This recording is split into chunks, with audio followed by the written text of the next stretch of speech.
అరే పనికి మాలనోడా, ఇంట్లో నా పేరు చెప్పి ఇక్కడ చావడానికి వచ్చావారా? రేయ్ తొందర దూకరా బాబు. ఒక్క వీడియో తీసినాను అనుకో, లైకులే లైకులు.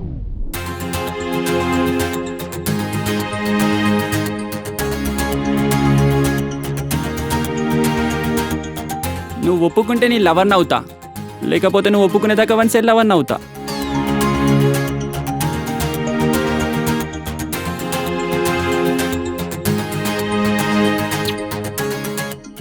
తను లవ్ చేస్తే మన ముగ్గురులో ఒకరిని లవ్ చేయాలి, లేదంటే సింగిల్ గానే ఉండిపోవాలి. ఎక్స్క్యూజ్ మీ, మీరు దేని గురించి గొడవ పడుతున్నారు? మీరే చెప్పండి. 30 ఏళ్ళు వచ్చాక పెళ్లి చేసుకోకూడదా? ఎందుకు చేసుకోకూడదు?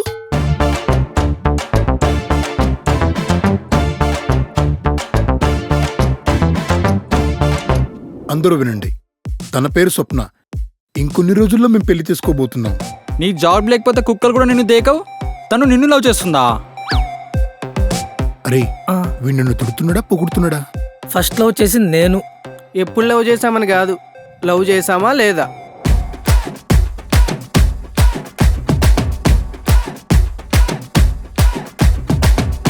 ఇంతకు ముందు మిమ్మల్ని ఎప్పుడు చూడలేదు. అసలు ఎవరు భయ్యా మీరు? స్వప్న వాళ్ళ తమ్ముని పార్టీకి పిలిచాను. మనం సెట్ చేస్తే ఓ లక్కని ఈజీగా లవ్ లోకి ఓకే చెప్పించచ్చు. పార్టీయా? నేను కూడా వస్తాను రా.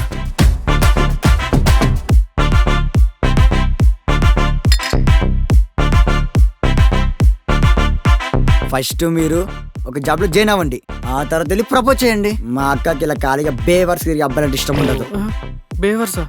నన్నెందుకు పిలిచావు? నీకోసం బాబా ఎలాగైనా జాబ్ తెచ్చుకోవాలని లంచం ఇచ్చి జాబ్ తెచ్చుకుంటున్నాడు. తేజ డైలీ బాధపడుతూ మనతో అవుతున్నాడు.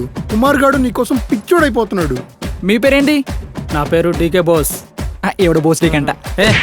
బోస్ డీకే కాదురా, డీకే బోస్. అసలు లవ్ అంటే ఏంటో తెలుసారా? ఒక అబ్బాయి ఒక అమ్మాయిని లవ్ చేస్తాడు, ఒక అమ్మాయి ఒక అబ్బాయిని లవ్ చేస్తుంది. అదే లవ్. పొద్దు పొద్దున్నే మొహాలు కడుక్కోకుండా గుడ్ మార్నింగ్లు చెప్పుకోవాలి, పార్క్ వెళ్ళి ముచ్చట్లు పెట్టాలి, సంబంధం లేకుండా గొడవలు పడాలి. లవ్ అంటే స్టేటస్. స్టేటసా? వాళ్ళతో ఉంటే నా చావు డప్పు నేను కొట్టుకున్నట్టే. వాళ్ళల్లో ఒక్కోడు ఒక్కో రకం.